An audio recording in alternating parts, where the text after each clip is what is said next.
Should you charge extra for cleaning on your Airbnb listing? This is a great question, and we're going to talk about that today. Hi there, I'm Angela Brown, and this is Ask a House Cleaner. This is a show where you get to ask a house cleaning question, and I get to help you find an answer. Now, today's show is brought to us by a brand new Facebook group that we started called VRBO Airbnb Cleaning, and it is for questions just like this.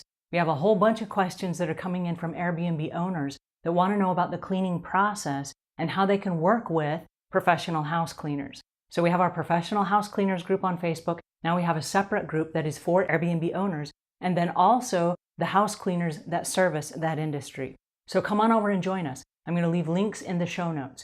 Okay, today's question is also from an Airbnb owner, and she wants to know, should she charge extra on her Airbnb listing for a cleaning fee? All right, here's how that works. It all comes down to marketing and advertising, because there are guests, and I myself am an Airbnb guest. We've traveled all over the world, and I've stayed at all different kinds of vacation rental by owners and Airbnbs. And so when I look for, and I'm speaking from my personal experience, when I look for the listings, I'm looking for the highest rating review at the lowest price, right? That's how most savvy consumers are. They want to get the most for their money. Now, if you charge a cleaning fee, the cleaning fee can be separate, but that raises the bottom dollar. And so it's the overall price. So if you have a 2-night minimum, I would recommend that for 2 nights, you build the cost of the cleaning into the price of your room. So it doesn't look like you have on an added fee. And so somebody that's going to come stay for 1 or 2 nights, if you have a single stay or you have like a 2-night stay, I would recommend that you build that into the price of the night so that it's just the flat fee and they come and they stay and they go. That way it still allows you to hire a cleaner or to pay yourself. Now, if you've clicked on the little option on your Airbnb listing that says you pay a living wage promise, that means whoever comes in to clean your place, you promise to pay them living wages. And so if you click that, that also applies to you. So if you are an Airbnb host and you do your own cleaning, you still need to check that button and you still need to get paid.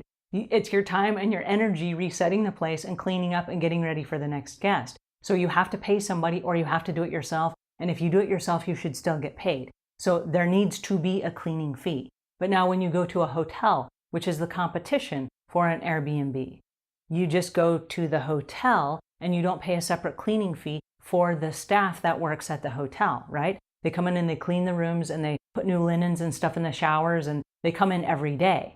And it's nice if you tip the hotel staff or you tip the Airbnb staff, but that is not a separate charge at the hotel. That is built into the price of the hotel.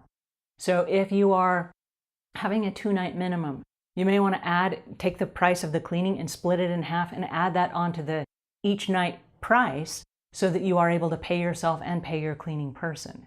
And so that charge, you got to get it from somewhere. If you have a week-long rental or you have a vacation rental or something, there is an expected cleaning fee that is either a resort fee or it's a service fee. I don't care what you call it, but there's a fee of some sort, usually $75 or $100, that pays for the person that's coming in to clean. And depending on the size, it might be much more than that, but depending on the size of your place and how much there is to do, you may end up charging a higher service fee.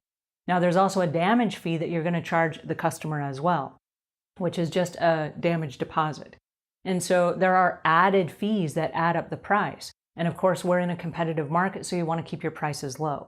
But my suggestion is that you figure out a way to build in the price of the cleaning into your price. Because even if your room is a little bit more expensive and it's not bottom rate, if you have great ratings and reviews, and it's because you yourself do the cleaning or you pay an excellent cleaning service to do it for you, then a customer will stay at your place, all things being equal, because it's a better product and a better value than a cheaper place that has a lesser rating and review, and they don't focus as much or spend as much time or pay for a cleaner.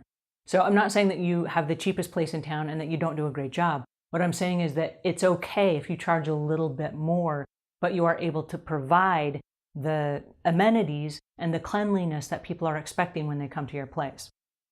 Now, we know by Airbnb that the 5-star ratings get 20% more bookings on average.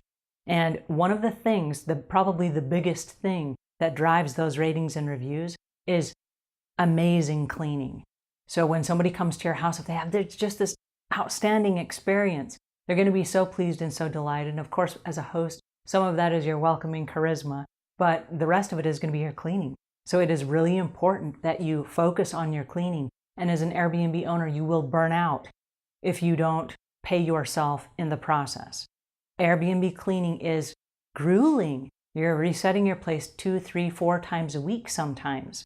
And that's a lot of cleaning from top to bottom every single time. So you need to make sure that you pay yourself so that everybody gets their living wage. Alrighty, that's my 2 cents for today. Until we meet again, leave the world a cleaner place than when you found it.